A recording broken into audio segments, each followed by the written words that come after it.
Revenir où tout a commencé, disais-je, c'est revenir à Zongo, le nom du quartier où nous habitions à Cotonou. Si vous regardez une carte de la ville, Zongo, en venant du commissariat central et en allant vers l'OCBN, Organisation commune Bénin-Niger des chemins de fer et des transports, c'est la troisième voie orientée nord, à gauche. Vous le voyez maintenant? J'ai vécu les 18 premières années de ma vie dans une maison chic mais discrète, qui faisait office d'exception dans ce quartier populaire. Nous étions entourés d'une large communauté de Béninois du Nord, dans une partie de la ville qui abrite encore aujourd'hui la grande mosquée de Cotonou et le marché aux moutons. Je suis maintenant devant la maison, ou ce qu'il en reste. Les images remontent. J'étais déjà revenu il y a une quinzaine d'années. La maison était louée alors, et j'avais pu la visiter. C'était l'annexe d'un ministère. Les chambres étaient transformées en bureaux, mais les portes demeuraient identiques, et les cuisines n'avaient pas bougé. L'agencement était le même, et je pouvais m'y retrouver. Cette fois, ce n'est plus pareil. Un instant, j'ai même cru que le bâtiment avait été rasé. En réalité, ils l'ont transformé en entrepôt, empli de balles de vêtements. Je n'ai pas pu entrer dans la propriété. Je suis resté dans la voiture comme tétanisé, sous le choc. Des images brouillées sont remontées à la surface, comme sur un écran de télé fatigué. Des flashbacks qui se mêlaient, des moments de vie, des images de pièces, des couleurs, des odeurs. C'était très déstabilisant. J'ai manqué d'air, puis je me suis reprise, et j'ai demandé au chauffeur de rouler.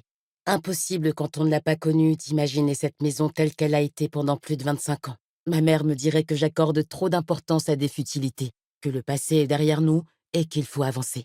On devine à peine le quartzite de la tacora de la façade, qui est totalement délabré. La plaque avec l'inscription du nom de ma grand-mère a disparu.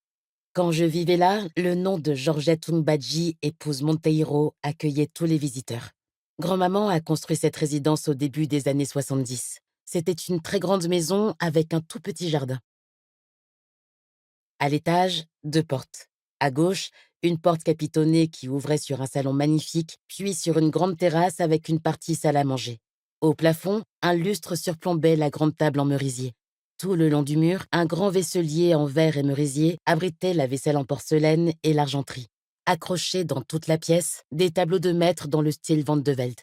Dans le salon, un autre lustre, un guéridon en fer forgé et marbre, un canapé en velours vert mi-Chesterfield, mi-Malabone, des fauteuils assortis, une télévision encastrée dans un autre meuble, un bar en forme de globe terrestre.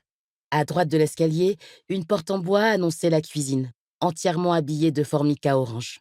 On utilisait cette pièce, la gazinière, le réfrigérateur et l'évier donnant sur le jardin uniquement pour envoyer les plats quand il y avait des repas VIP à l'étage. Au fond de la cuisine, une dernière porte donnait accès à la terrasse. Parfois, le service se séparait en deux, pour deux ambiances différentes, celle du salon capitonné et celle de la terrasse ouverte sur le ciel. Le couloir du salon desservait d'un côté la chambre-suite de ma grand-mère et de l'autre trois chambres inoccupées, celle de tonton Roger et tonton Gabriel qui vivaient avec leur femme à Cotonou et celle de tantie Marianne, mariée elle aussi et vivant en France. Un balcon longeait toutes les chambres et faisait le tour de l'étage avant de se terminer sur la terrasse du salon. Ma mère, tantie Pauline et tantie Rita étaient en bas, comme nous, les enfants. L'arrière de la maison abritait le quartier des domestiques, un magasin de stockage et un étage pas fini où nous allions jouer et étendions le linge sur de longues cordes. Depuis les fenêtres de ce dernier étage, je pouvais observer la vie des maisons voisines, leurs cours et même parfois leurs salons. Cette maison, c'était celle de Georgette, ma grand-mère et personnage essentiel de ce livre, de ma vie. Elle était la chef de notre famille, mais elle fut aussi, avant cela, la chef de sa propre fratrie. Une chef dans tous les sens du terme. Georgette Monteiro était une chef d'entreprise coriace mais discrète, respectée dans toute l'Afrique de l'Ouest et même au-delà. Et surtout, un être doté d'un sens du commerce extraordinaire. Fervente catholique, qu'il pleuve ou fasse un soleil de plomb, elle ne ratait sous aucun prétexte une messe le dimanche, ni un chemin de croix le vendredi.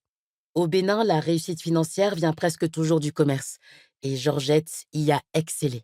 Elle reste aujourd'hui encore une femme exceptionnelle, une de ces commerçantes béninoises parties de rien et qui ont bâti un empire commercial de leurs propres mains.